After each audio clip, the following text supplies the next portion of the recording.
Should police officers be removed from schools? Well, tonight in Prince George's County, that area is set to decide just how to handle that issue specifically. Their meeting is going on right now. Jess Arnold has been monitoring everything.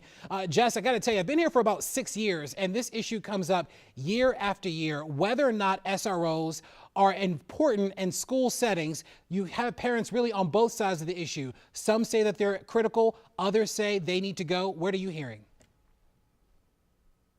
Yeah, it really runs the gamut here. We're hearing from both sides. As you mentioned, I want people to know what they're looking at here behind me. This is the live stream that I have up of the board meeting that should be starting any minute. But if the board ends up adopting the CEO's recommendations, they'll start shifting some of the funding from police officers to more mental health resources. And as you mentioned, I spoke with both sides and security personnel about how they hope the board decides here tonight.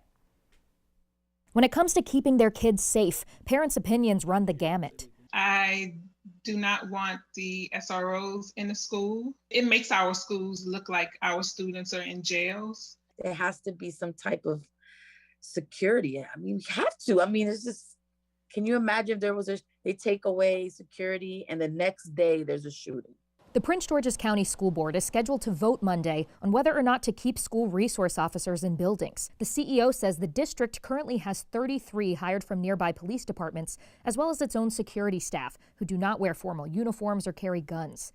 The county's police reform task force recommended a phased approach to removing security personnel and bolstering mental health resources, a move the CEO supports, and so does parent Gerard Taylor. We believe in restorative and transformative justice practice. We believe in investing in trauma-informed practices, anti-racism and diversity staff training for our teachers and our administrators. Last school year, PGCPS data shows 274 arrests, down from previous years. Now, the majority of those students are African American, a red flag for some advocates. Some of the 66 security staff with arrest powers say that's a last resort.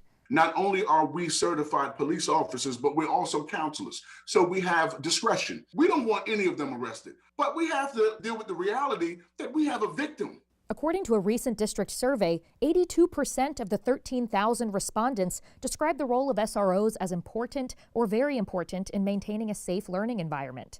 It's all about relationships and relationship building with these students. Some parents aren't convinced. We do not need to police our children. We need to teach our children how to be members in our society.